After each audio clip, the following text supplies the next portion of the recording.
So hi everyone, this is Keshav Lakhotia from IIT ISM Dhanbad. Welcome to the Unacademy Atom channel. और this video is very very beneficial for you, क्योंकि जैसा कि आपने thumbnail पर देख ही लिया है कि अपने आज की इस वीडियो में डिस्कस करने वाले हैं कि कौन कौन से वो इंपॉर्टेंट चैप्टर्स हैं केमिस्ट्री के जिसको आपको मस्ट है एटलीस्ट आप जेई मेन के जो जनवरी अटेम्प्ट वाले पेपर होने वाला है उसके अंदर आप ये वाले चैप्टर्स तो करके ही चले जाना।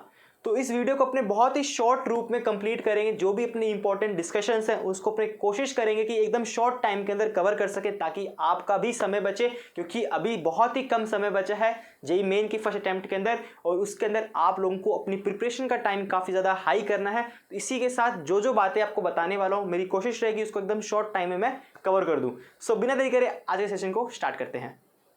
सबसे पहले सेशन में आगे बढ़ने से पहले आपको दो चीजें करनी मस्ट रिक्वायर्ड है। सबसे पहले आप अपना टारगेट सेट करो। मैंने देखा है मैक्सिमम बच्चों को यही नहीं पता है कि उनको कितना एम है, उनका कितना टारगेट है, उनको यही अभी तक नहीं पता है। सब बच्चों से यदि पूछते हैं कि आपको कितना स्कोर करना है तो मैक्सिमम बच्चे ये रिप्लाई करते हैं कि हमें अच्छा स्कोर करना है। कोई बोलते हैं 99, कोई बोलते हैं 98, कभी बोलते हैं 97, कभी बोलते हैं 99.999। तो ये एक क्या है, टारगेट अच्छा नहीं है। इसमें क्या कि आपने रैंडमली अपने आप को टारगेट डिजाइन कर रखा है कि हाँ अकॉर्डिंग टू द मूड आपके टारगेट भी चेंज होते जा रहे हैं। ऐसा नहीं होना चाहिए। सबसे पहले आप अपना एक टारगेट डिसाइड करो। मैं इस बात को इतना क्यों जोर दे रहा हूं, क्योंकि जब आपने अपना टारगेट डिसाइड कर लिया तब आपको एक एम मिल जाएगा, आपको एक रास्ता मिल जाएगा, आपको एक रोड मैप मिल जाएगा कि मुझे इन आने वाले 3 महीनों में किस तरीके से प्रिपरेशन करनी है।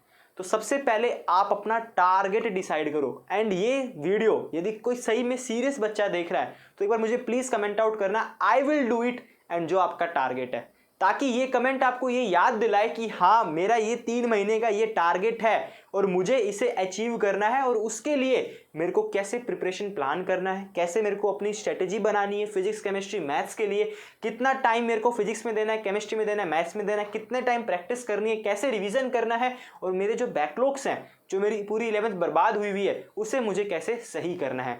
तो ये जब आप अपना एक टारगेट डिसाइड करोगे तभी आपको पता चलेगा कि यार ये मेरा एम है, इसके अकॉर्डिंग मेरे को अपनी पूरी प्रिपरेशन स्ट्रेटेजी चेंज करनी पड़ेगी। तो वही आप सबसे पहले अपना टारगेट डिसाइड करो। एंड सेकंड, जो जो बातें आपको मैं इस सेशन के अंदर बताने वाला हूं वो आपको एग्जीक्यूट करनी है। ऐसा नहीं होना चाहिए कि आपने अभी देखा आप उसको 3 दिन 4 दिन फॉलो करो और 5वें दिन आप भूल जाओ। आपने 6ठे दिन किसी और सर की वीडियो देख लिया, किसी और भैया की वीडियो देख ली, वहां पर जाकर आप उनको फॉलो करने लग गए।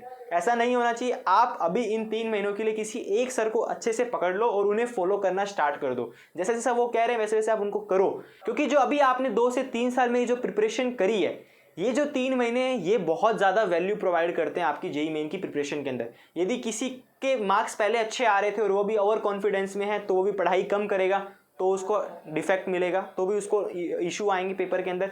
एंड यदि किसी के मार्क्स कम आ रहे थे तो उसने अपने आप को बूस्ट कर लिया और उसने अपने बूस्ट करने के लिए उसने बहुत अच्छे से मेहनत करी इन 3 महीनों के अंदर, तो उसको इंप्रूवमेंट भी दिखेगा। तो यहाँ पर ओवर कॉन्फिडेंस वाले बच्चे और लेस कॉन्फिडेंस वाले बच्चे देखने को मिलते हैं। तो सबसे पहले आप अपना टारगेट डिसाइड करो और उसे एग्जीक्यूट करो। यदि ये दोनों मिसमैच होंगे देन कोई फायदा नहीं, आप आने वाले 3 महीनों को भी बर्बाद ही करने वाले हो। ये एक बिटर ट्रुथ है। ठीक है, नाउ सेशन पे बात पे आते हैं कि सेशन में बात करने वाले इंपॉर्टेंट चैप्टर्स के। तो जैसा कि मेरा जो फर्स्ट लाइव सेशन था अनअकैडमी एटम पर, तो वहाँ पे भी मैंने आपके साथ कुछ चीज़ें शेयर करी थी इंपॉर्टेंट चैप्टर से रिलेटेड। तो वही डाटा आपको मैं दोबारा से शेयर करता हूँ और उस पर अपने थोड़ा सा डिटेल में देख लेते हैं। ठीक है, तो ये डाटा जैसे आपको शो हो रहा है यहाँ पे, जैसे कि सबसे पहले आप देख सकते हो कि transition elements and the coordination chemistry, इसके 3 क्वेश्चंस आते हैं। इसके 3 क्वेश्चंस का मतलब 12 मार्क्स बन रहे हैं सीधे सीधे। सेकंड आता है फिर periodic table and representative elements, जहां पर आपको 3 क्वेश्चंस दिख रहे हैं एंड वहां पे भी इसके 12 मार्क्स बन रहे हैं। तो ये जो आपको मैंने डाटा दिखा रहा हूँ इसके अंदर मैंने सिक्वेंसली ऑर्डर वाइज अरेंज कर दिए चैप्टर्स को, जिसमें सबसे पहले हाई वेटेज वाले चैप्टर्स हैं जिसके ज़्यादा नंबर ऑफ क्वेश्चंस आते हैं, एंड उसके बाद वो वाले चैप्टर्स हैं जो काफ़ी ज़्यादा इंपॉर्टेंट है, जैसे कि थर्मोडायनेमिक्स देखो आप, एटॉमिक स्ट्रक्चर चैप्टर देखो। ये चैप्टर्स के 2 से 3 क्वेश्चंस आने कंपलसरी है, ऐसा समझ लो। ये इनके क्वेश्चंस आते ही हैं 2 से 3। और ये थर्मोडायनेमिक्स और एटॉमिक स्ट्रक्चर वाला चैप्टर है, ये आपको फिजिक्स के अंदर भी बहुत ज़्यादा काम में आता है। थर्मोडायनेमिक्स तो पूरा का पूरा सिमिलर ही है फिजिक्स के अंदर। वहाँ पर फिजिक्स के अंदर आप केटीजी पढ़ते हो, थर्मोडायनेमिक्स पढ़ते हो, हीट ट्रांसफर पढ़ते हो, तो ये सारे टॉपिक्स आप इधर पढ़ लोगे केमिस्ट्री के अंदर। और केमिस्ट्री के अंदर आप डीप में ही पढ़ते हो। ठीक है, बस वहाँ पर एक साइन का ही कन्वेंशन है, बाकी पूरा का पूरा थर्मोडायनेमिक्स सेम आता है। अब यही बात करें अपने एटॉमिक स्ट्रक्चर की, तो जो मॉडर्न फिजिक्स के अंदर आप लास्ट में जो चीज़ें पढ़ते हो वो सारी चीज़ें आप एटॉमिक स्ट्रक्चर के अंदर पढ़ने वाले हो। एटॉमिक स्ट्रक्चर के अंदर आप डीप में ही पढ़ते हो। तो कहीं ना कहीं ये दोनों चैप्टर आपके फिजिक्स में भी बहुत ज़्यादा काम में आने वाले हैं, और फिजिक्स के अंदर भी ये दोनों चैप्टर हाईएस्ट वेटेज पे रखते हैं। तो कहीं ना कहीं ये चैप्टर्स आपके लिए बहुत ज़्यादा इंपॉर्टेंट भी हैं। अब यदि अपने बात करें केमिस्ट्री की इनऑर्गेनिक के लिए, तो यदि इनऑर्गेनिक की या कोई भी एकदम बेसिक केमिस्ट्री की बात करें तो वहाँ पर पीरियडिक तो सबसे इंपॉर्टेंट है। यदि पीरियडिक टेबल ही नहीं होगी तो आप मेरे को बताओ केमिस्ट्री पॉसिबल है? नहीं है पॉसिबल। तो पीरियडिक टेबल काफ़ी ज़्यादा इंपॉर्टेंट है, क्योंकि उसमें कई सारे अब एक्सेप्शंस भी कह सकते हो, एक्सेप्शंस भी कई सारे हैं, और कई सारी इसमें चीज़ें अपने को सीखने को भी मिलती है, और कई सारे अपने को नए टर्म्स देखने को मिलते हैं, और वहीं से अपना बेसिक स्टार्ट होता है। अब यदि आप सीधा केमिकल बॉन्डिंग पे मूव ऑन करोगे तो आपको यदि पीरियडिक टेबल अच्छे से नहीं आता है तो आपको केमिकल बॉन्डिंग में कहीं ना कहीं किसी पॉइंट पर आपको इशू देखने को मिलेंगे। आपको वहाँ पर कुछ ना कुछ इशू मिलेंगे केमिकल बॉन्डिंग पे, कि आप उसके या तो कॉन्सेप्ट को रट लोगे या आप उसको बोलोगे चलो छोड़ो ऐसा ही होता होगा, समझ नहीं पाओगे कुछ कॉन्सेप्ट्स को। तो वहाँ पर आपको समझ में आएगा कि पीरियडिक टेबल जो चैप्टर है उसकी इंपॉर्टेंस।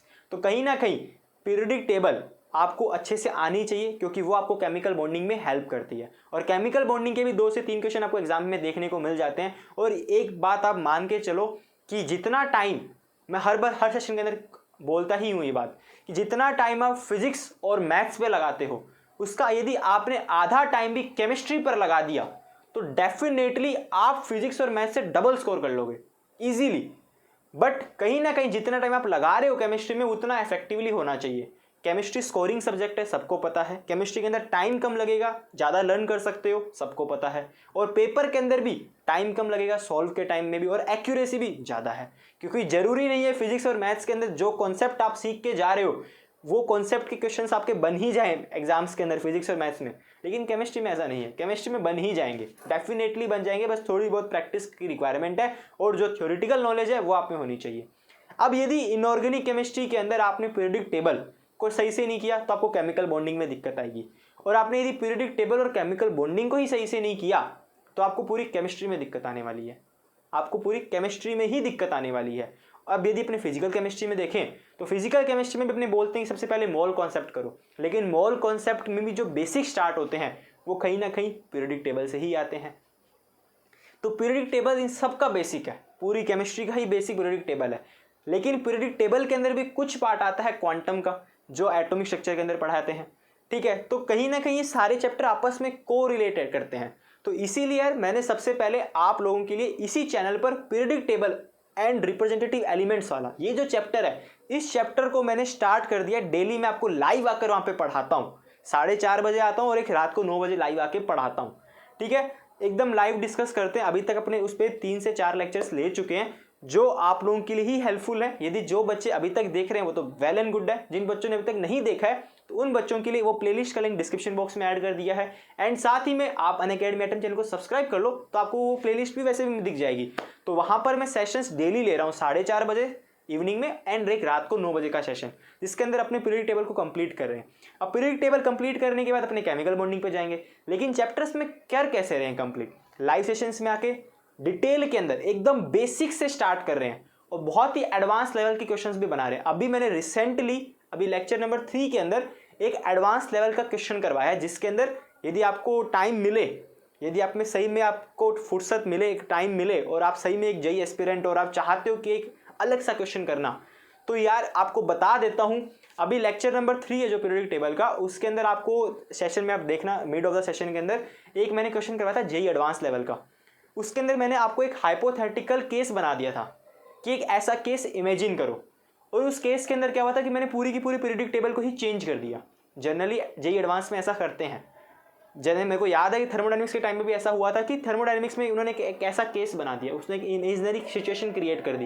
वैसा same to same periodic table के अंदर मैंने आपको एक क्वेश्चन करवाया है, जाके उसको देखना। वो क्वेश्चंस जब मैं ड्यूरिंग द लाइव सेशन के दौरान जितने बच्चे उस समय लाइव थे, जितने बच्चे उस समय लाइव एक्टिव थे, उन सभी ने आंसर उसका गलत दिया था।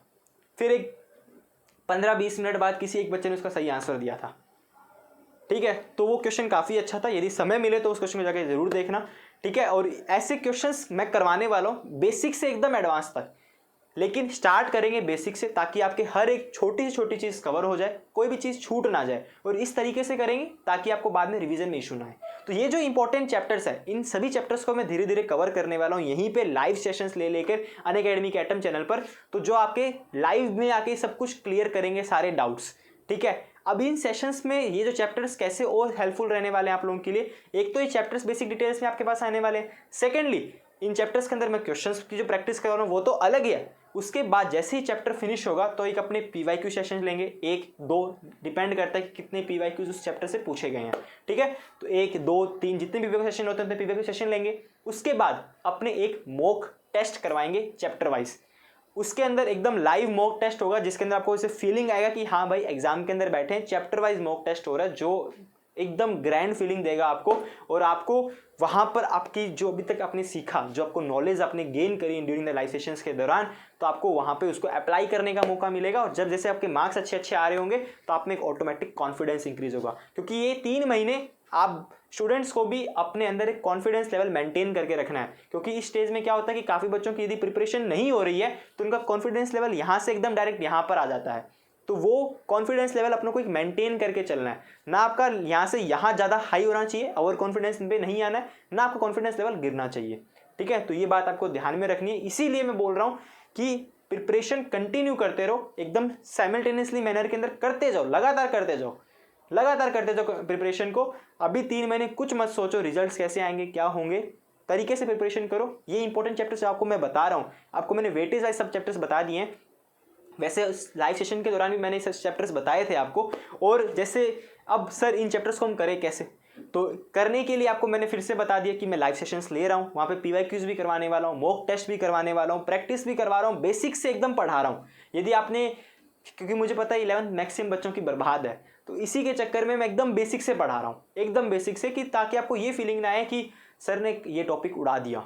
यदि आपके वो बेसिक्स क्लियर है तो आप उसको 2x में देख लो, सेशन को आपके लिए बेस्ट है, आप उसको 2x में देख लो। लेकिन मैं प्रेफर करूंगा कि आप लाइव आके देखो। लाइव में क्या फायदा होता है कि ड्यूरिंग द लाइव आपको कोई डाउट आता है तो आप मेरे से लाइव में ही डिस्कस कर सकते हो, ये आपको बहुत बड़ा बेनिफिट मिलता है। एंड साथ साथ में नोट्स भी बनाते जाना, क्योंकि केमिस्ट्री के अंदर नोट्स बनाना बहुत ज़्यादा इंपॉर्टेंट है।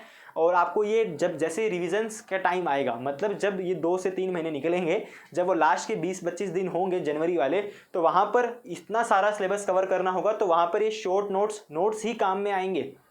तो वहाँ पर आप ध्यान रखना इन सब चीज़ों को। तो इसीलिए शॉर्ट नोट्स अभी से बनाना स्टार्ट कर दो, जो आपको बाद में बहुत ज़्यादा हेल्प करेंगे। ठीक है, तो आई थिंक इतना ही था ओवरऑल सेशन पे। और हाँ, यदि अपनी बात करें बेस्ट बुक्स की, तो अपने यदि बात करते हैं बेस्ट बुक्स की, कौन कौन से अपने को बेस्ट बुक्स करनी है, क्योंकि मेरे से मैक्सिमम बच्चे पूछ रहे थे कि सेशन के दौरान भी सर आप मुझे इनऑर्गेनिक या ऑर्गेनिक की या फिजिकल की आप मुझे प्लीज़ बेस्ट बुक्स बता दीजिए। तो देखो, इनऑर्गेनिक के लिए NCERT बेस्ट है। थ्योरिटिकल पढ़ो, उसको अच्छे से पढ़ो NCERT को। यदि प्रैक्टिस करनी है तो अभी के लिए सबसे पहले आप PYQs को करो। अदरवाइज प्रैक्टिस के लिए आप है ना आइकॉनिक जो सब्सक्रिप्शन है अनअकैडमी के, जहाँ पे आपको हैंड रिटन नोट्स मिल जाते हैं टॉप एजुकेटर्स के, आप उनको भी कर सकते हो, उनको भी परचेज कर सकते हो। सभी का लिंक डिस्क्रिप्शन बॉक्स में मैंने ऐड कर दिए हैं। क्योंकि सबसे पहले मैं तो यही बोलूँगा कि आप NCERT को पढ़ो, NCERT पढ़ने के बाद आप PYQ अच्छे से करो और नोट्स आप खुद से बनाओ। यदि नहीं बना पाते हो, टाइम नहीं मिल रहा है, तो हैंड रिटन नोट्स आपको अवेलेबल है, कोचिंग मटेरियल्स आपको अवेलेबल है। जो मटेरियल्स आपको अवेलेबल दे रही है अनअकैडमी, तो वो आपको काफ़ी ज़्यादा हेल्प करेंगे। ठीक है, तो उन सभी मटेरियल्स आप यदि को परचेज करने हैं तो लिंक डिस्क्रिप्शन बॉक्स में आप परचेज कर सकते हो, नो डाउट। ठीक है, एंड सेकेंडली सबसे इंपॉर्टेंट, यदि अपनी बात करें ऑर्गेनिक केमिस्ट्री के लिए, तो MS चौहान बुक को आप रेफर कर सकते हो। लेकिन MS चौहान बुक को तब रेफर करना, जो फिजिकल के लिए नरेंद्र अवस्थी बुक। तो ये 2 बुक्स हो गई, ऑर्गेनिक के लिए MS चौहान और फिजिकल के लिए नरेंद्र अवस्थी।